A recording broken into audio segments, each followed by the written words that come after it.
Ladies and gentlemen, I'm not just going to begin until I rebuke my former student and the outstanding ambassador of the State of Israel to the United States, Ron Dermer. I mean, we're all sitting there trying to take a picture in front of the red carpet. And I'm saying, where's Ron, where's Ron? And then you sneak into the VIP reception, as if us plebes are not good enough for you, Ron. We were taking a picture with Sheldon and with Ben Kingsley and Senator Menendez and Senator Cruz. Where were you? Seriously, where were you? This man is supposed to represent the Jewish state. You're not allowed to take a picture? Is that like against diplomatic protocol or something like that? I want to make sure we get a picture of him. Then there's Dr. Mehmet Oz, who also snuck right past the red carpet. Now, Mehmet, you're going to tell me, I hate cameras, Shmuley. I'm not the camera type. My friends, what an incredible group. What an incredible constellation. And what an incredible time to join together in support of our theme this evening, that never again must forever mean never again. If only, my friends, danger were a laughing matter for Israel and the Jewish people. We are in the last few months that commemorates the 70th anniversary of the end of the Second World War and the Holocaust. The number 6 million is one that beggars the human imagination. In January of 2014, I traveled with the Israeli Knesset to Auschwitz, where I saw Carolyn Maloney, our Democratic Congresswoman from here in New York, emerging with my friend Eric Cantor, then the majority leader, from the last remaining gas chamber at Auschwitz. She was a complete mess. Her mascara was running. She was unable to speak. She instinctively grabbed my hand as she wept. It was the first time we had ever met. And from there I traveled to Auschwitz in search of to Warsaw, in search of a specific location. Mila 18, the underground bunker, where Mordechai Analevich took his own life on the 8th of May, together with many other fighters of the ghetto, rather than fall into the German Nazi hands, just like the Jews at Masada. 2 days later, on May 10th, Shmuel Ziegelbaum committed suicide in London, and this is what he wrote in his suicide note. My comrades in the Warsaw Ghetto fell with arms in their hands. By my death, I wish to give expression to my most profound protest against the inaction in which the world watches and permits the destruction of my people. 6 days later, on 16th of May, 1943, SS Police Chief Jürgen Stroop destroyed the last Jewish remnant of Warsaw, the great synagogue. And he wrote, quote, "What a fantastic piece of theater. I held the electrical device which would detonate all the charges. After prolonging the suspense, I shouted, 'Heil Hitler!' and pressed the button."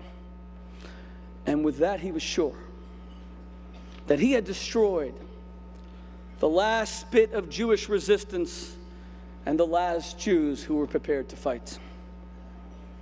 What he could not see is that just 5 years later, the Jews would assemble an army that would turn back 5 Arab nations intent on their total annihilation. What he could not see was that 24 years later, Israel would launch a lightning, electrifying strike that would reunify their ancient capital of Jerusalem, which I just celebrated with the Phallic family in Israel's eternal capital just 2 Sundays ago, and with the Israeli Prime Minister Netanyahu. What he could not see is that Jews would gather tonight in New York City to stand with the greatest Holocaust survivor of all, the one and the only Prince of the Jewish people, Elie Wiesel.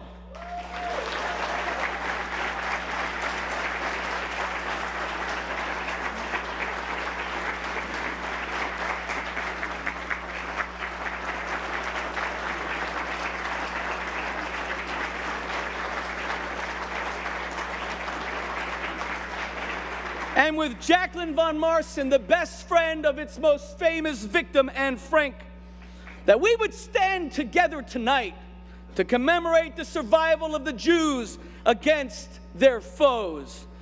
Se'u maraminechem, my friends, it is time to lift our eyes to the heavens and to finally see. Tonight we proclaim, proudly and boldly, now and forever, Am Yisrael Chai, the Jewish people, continue to live. Lo yamus ki yachya, I refuse to die. I will insist that I live. I am forever. And why should I die? Whom have I harmed? Whose God have I murdered? Whose land do I occupy? I inhabit but a tiny parcel of land, 165th the size of my Arab neighbors. Whose home have I robbed? If I ever take a house, I pay for it in a legal transaction, even as my Palestinian brothers and sisters are condemned to death for the sale by the Palestinian Authority. No, my friends, I refuse to be a character assassinated, and I refuse to be maligned. Do not lecture the Jews about peace. We are the ones who gave the world the very concept. While troubadours sang of Alexander's conquest of Persia, while minstrels strummed their guitars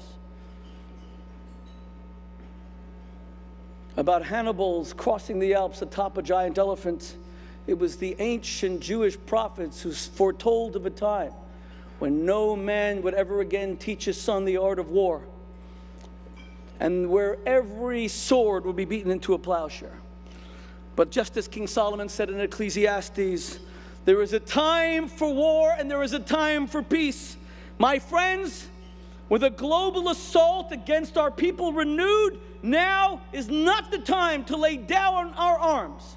Now is the time for us to fight back against the demonization of Israel and against those who seek the destruction of our people.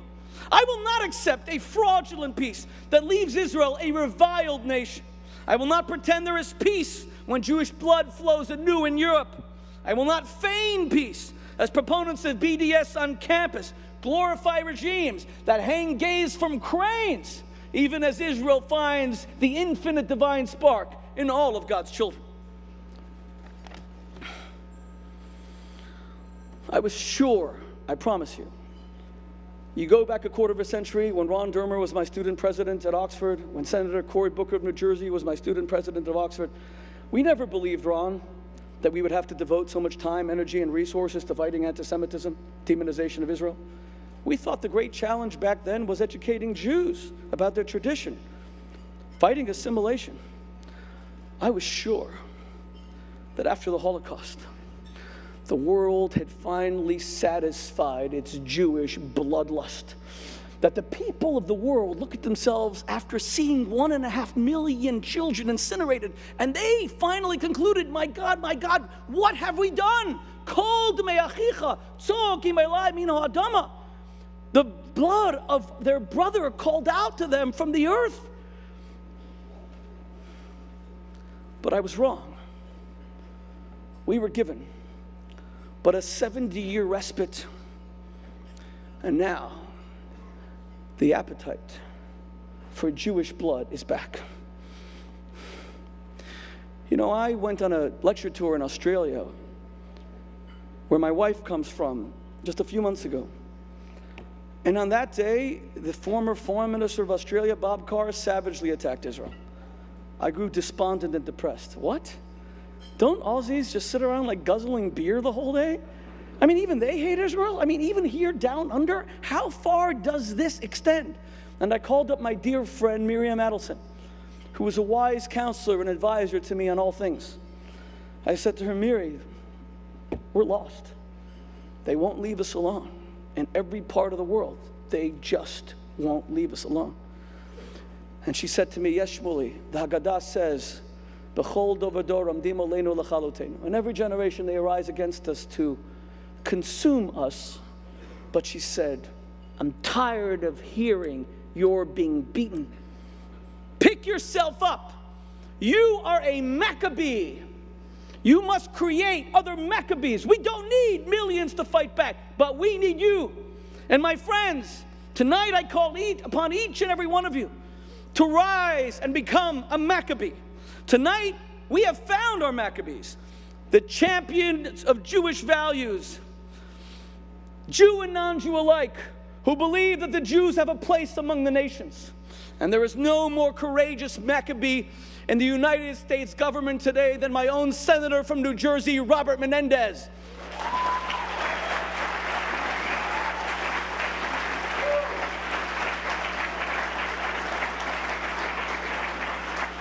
My God, Senator, from where do you derive your courage? No matter what the price has to be paid, no matter how they vilify you, no matter how they attack you, you keep on coming back. Our nation has rarely had a friend like you. I am humbled, sir. I am humbled to sit by your side. I am humbled to be in your presence.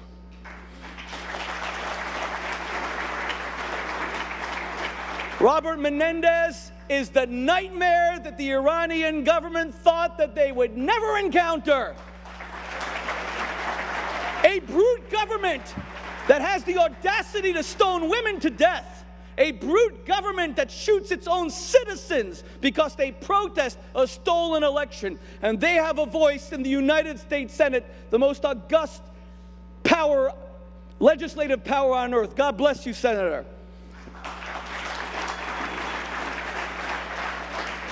Then there is my dear friend, the lion-hearted senator from Texas.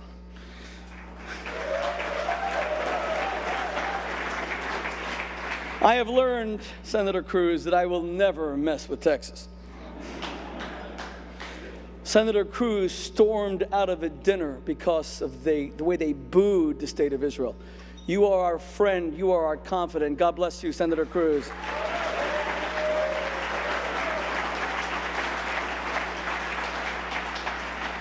Newt Gingrich is a granite pillar made of steel, which is a contradiction, I realize. I'm going to mix my metaphors tonight. You know, he expressed it most beautifully. He said, I love this quote, "Never ever underestimate the hold that Israel has on the American heart."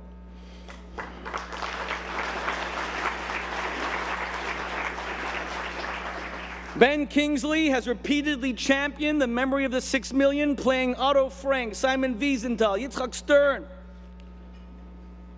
He is not a Jew, but he has shown unconditional love, not just to our people, but for those members of our people who no longer have a voice.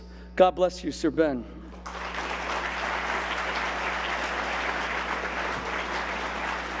Dr. Mehmet Oz is the world's most famous physician. And for all the garbage out there about Dr. Oz, these two eyes witnessed him save the life of an 80-year-old woman when he replaced the valve in her heart. I was 4 feet from her.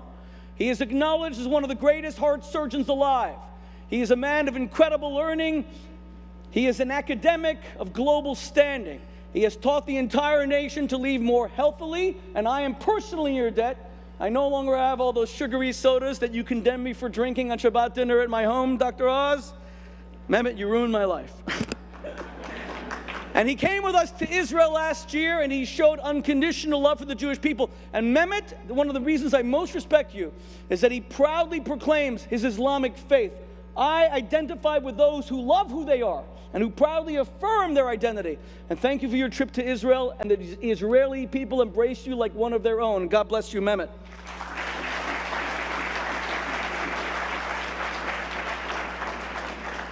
And then, my friends, there is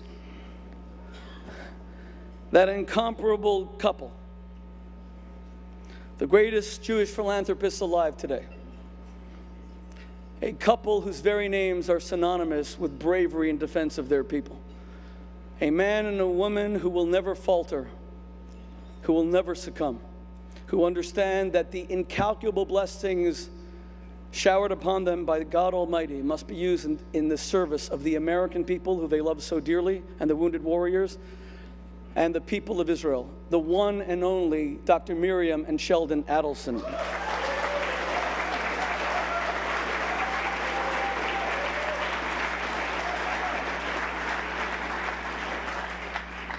And I should mention that Michael and Judy Steinhardt, our co-hosts this evening, have been my friends for 20 years. Michael has been criticized for our friendship. He has defended me at every turn. If I lift up these fingers and I count 5 great men I have met in my lifetime, then the founder of the greatest educational project in modern Jewish history, Birthright Israel, is on that list. Michael, you are a champion of the Jewish people.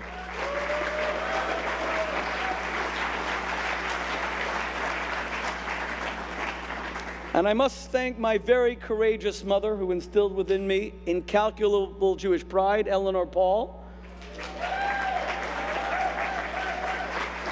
And my long-suffering wife, who has been married to me for 550 years.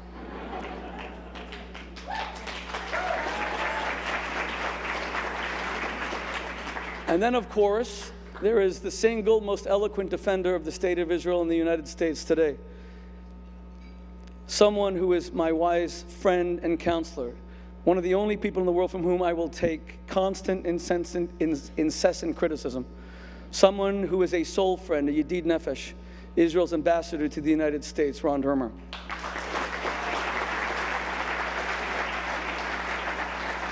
My friends, there is nothing more offensive than this ridiculous, asinine statement that the Jews of the Holocaust walked like sheep to the slaughter. Can you imagine? They even after having their lives robbed from them, we would steal their dignity by stating that they did not resist. Do you not understand that up until modern times, the only form of Jewish resistance was to die with pride, to be martyred with pride, to walk into a gas chamber and allow its Zyklon B gas to fill your lungs and to never deny your Jewishness. We were supplicants begging kings and princes for their protection. Rabbi Yisrael Baal Shem Tov tells a story of hearing in a dream that a man from a different village would share eternity with him. So he went to meet the man, and he discovered that the man was obese. He never ever stopped eating. He's got to watch your show, Mehmet, God willing. And he said to the man, "Is this your service before God?" And the man said, "Chmielnitsky and the Cossacks came 50 years ago. They took my father. He was a wispy man. And they tied him to a tree. And they burned him alive for being a Jew. But the flame was so small because he was so small. So I swore to myself as they left and said, 'Boy, one day we will return for you.' That I would eat and I would eat. So that when they returned, the world would know that a Jew had died that day for his faith and for his God." That was the only form of Jewish resistance open to us. But then suddenly, with the miracle of the righteous and majestic state of Israel, a new form of Jewish defiance was born. One then sanctified God not through a willingness to die, but through an incentive to live. You know why they hate us, my friends. It is not because Israel is guilty of any atrocities. It's not because of any war in Gaza. It's precisely the opposite. Lama Nikra Shema Sinai, we received the Torah this past weekend at Mount Sinai. Why was it called the mountain of hatred, which is its literal translation? Mishum shemisham yardasina liolam. The Jews were entrusted by God with the 10 Commandments to impart a moral code to the rest of the world. And they hate us not because we take life, because we affirm life. Not because we disrespect women, but because we treat them as equals. Israel makes its neighbors look terrible because it is the bastion of human rights throughout the Middle East.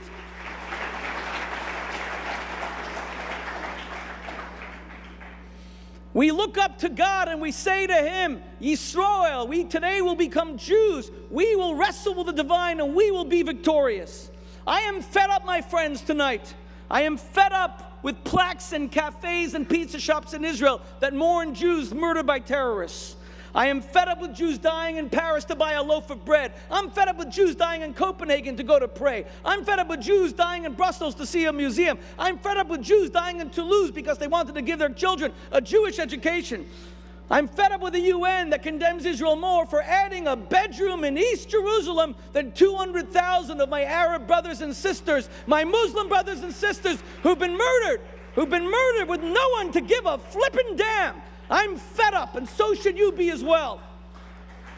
In the final analysis, my friends, our organization, the World Values Network, is about creating Jews of defiance. It's about creating Jews of courage. It's about creating Jews who are willing and ready to fight back. So I conclude with the incredible story of Yossele Rackover, as told by the Israeli writer Tzvi Kulitz. I started with the Warsaw Ghetto, I will end. In March 1943, this Gerer Chassid, 11 children, all had been murdered by the Nazis. His final son fell as he looked up above the parapet to see when the Germans were bringing the heavy artillery. And now, having lost his wife to typhoid, having buried the last of his children, he knew he had but a few moments left to live. And he took out a piece of paper and he wrote his last will and testament. And in it he said, Lord Almighty, God, creator of heaven and earth, you have robbed me of hope by stealing my family. You have robbed me of dignity by incarcerating me like an animal in this dilapidated ghetto ruin. You have robbed me of my humanity by giving me nothing for which I can hope. But there is one thing which you will never take from me. I have lived as a believing Jew, and I will die as one. You have given me every reason to deny that you exist, but I will die believing in my own Jewish future. I will die embracing Jewish hope. And he died with the words, Shema Yisrael, Hashem Elokeinu, Hashem Echad. Hear, O Israel, the Lord is a God, the Lord is one. My friends, let us tonight affirm the future of our people. Help us as we fight back against Israel's enemies across the United States. Help us as we have emerged as the foremost organization in the United States defending Israel in full-page ads in the New York Times and the Washington Post, and the Chicago Tribune, USA Today, and the LA Times. Help us as we defend Israel on Fox News and CNBC and MSNBC and NBC and ABC. Help us as we go after people like William Shabbos who seek or Hollywood celebrities, all of whom seek to impose blood libels against the Jewish people. Now and forever, let the Jewish people choose to live, to prosper. God bless you. God bless the glorious state of Israel, and God bless the United States of America.